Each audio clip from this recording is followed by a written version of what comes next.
If you are a hotel owner or if you are planning to start a hotel, this video is all about how you can get more bookings with this highly competitive economic environment. My name is Aravinda. I work as a marketing consultant in hospitality industry. So let's talk about hotel industry in Sri Lanka. How many hotels we have? So in booking.com we have about 10,000 hotels, and in Airbnb we have around 2,000 hotels. So with all the Expedia, booking.com, Agoda and all other hotels, we have around about 13,000, 14,000 hotels in Sri Lanka.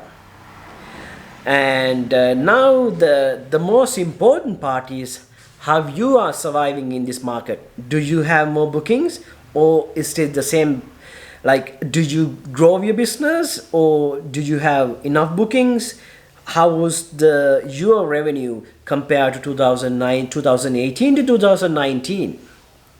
So if you're not doing great, then there's something wrong with your accommodation. Or maybe the accommodation, maybe the operation, maybe the marketing that you have done.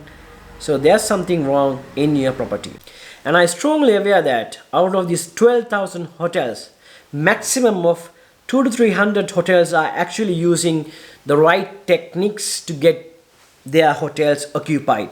Visiting travel agents, visiting corporates, travelers, and using the right OTAs. Like if you are in booking.com, Agoda, Expedia, Airbnb, and conversion through the website. I mean, out of these 12,300 would do better, and so you're looking at well about 10,000 hotels are not doing well. Are not doing well in the sense they might be. I'm asking a question, guys. Is your hotel doing really well?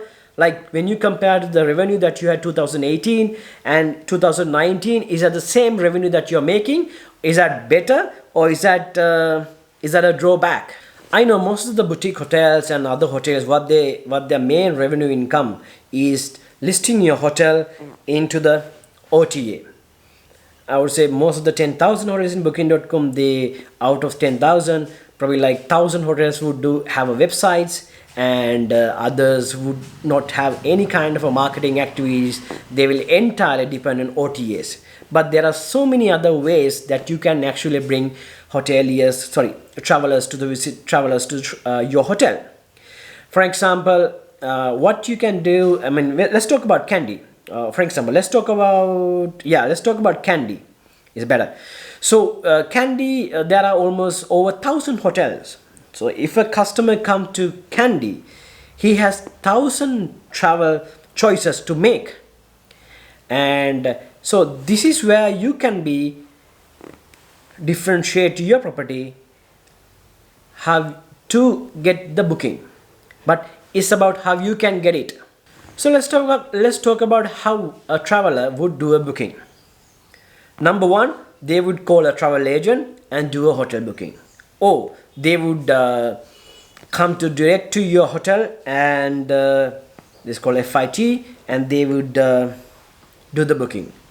And most of the travelers, what they would do is, before they come to Sri Lanka, they would type in Google the hotels in Kandy, hotels in Mirissa, and how I can get a better hotel.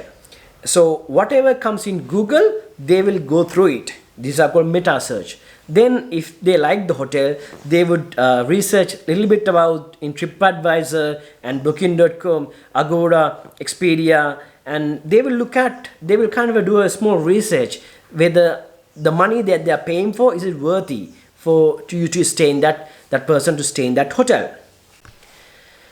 So travelers always would like to have benefits, so they would do a research before they come to your hotel.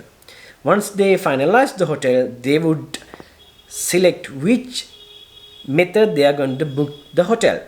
For example, they would look at booking.com, they would look at the TripAdvisor, they would look at the Expedia, they would look at Agoda and Airbnb and TripAdvisor, and they will research what other people have said about this small hotel or the boutique or the Airbnb.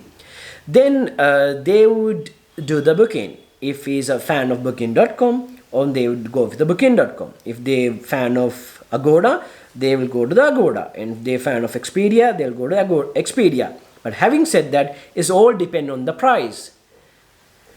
But you can't have price parities. Most probably the same. I mean, if you are a hotel, you should, I think you are giving a same rate for booking.com, Agoda, Expedia and the Airbnb, because you can't have a price parity in the market. Then other OTAs will get upset.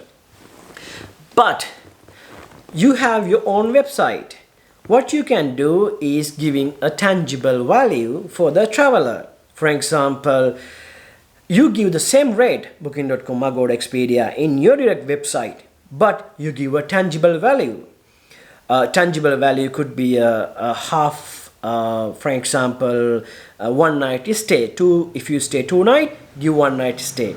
Or if you have a travel experience next to your hotel, like a turtle watching, and the turtle watching cost only $5 or $10, you go to that particular experience provider and talk to them. Hey, and I'm going to give you some tourists, can you give me a discount on this particular experience?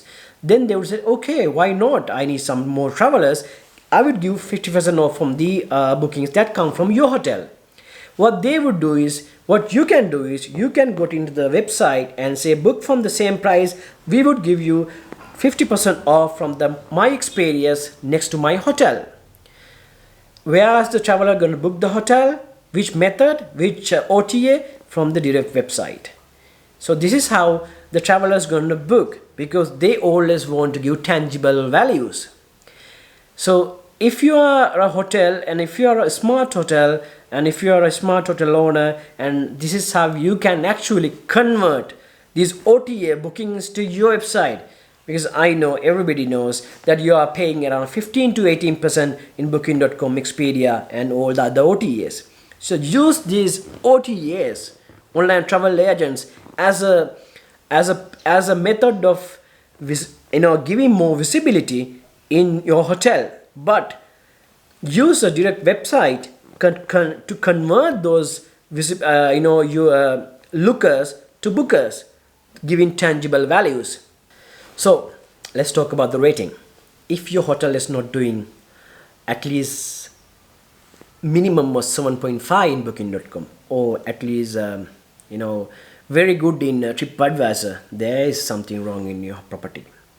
Either it could be operational, either it could be related to F&B, either it could be related to housekeeping, either it could be related to front office, but it could be related to the customer service. The person who is treating the traveler is not, he or she is not giving a good service for the customer, or the food is not really good, or the engineering department did not attend the kind of a particular incident that, or if imagine example, AC didn't work and he did not attend. So these are the main reasons. Actually, these can be solved very easily.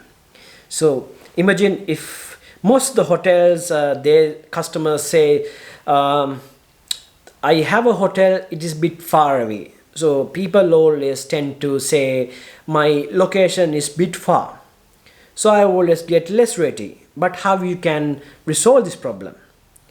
How to resolve this kind of problem is, you need to give alternative solutions. At least you give some bicycles for them to travel and make them market in a way. We are more health conscious. We like to keep you all the time, active. So we give bicycles to attend these places. Then the customer would not have kind of a negative impact, saying that the location is this, but they are giving bicycles, so we are okay to, the customer did not identify their location is a issue. So let's talk about the food. So food is a very critical thing in hotel industry. The customer may say, oh, the food was not good, or the food got delayed, and these are the small problems that you can rate you can get the review back in the TripAdvisor and booking.com.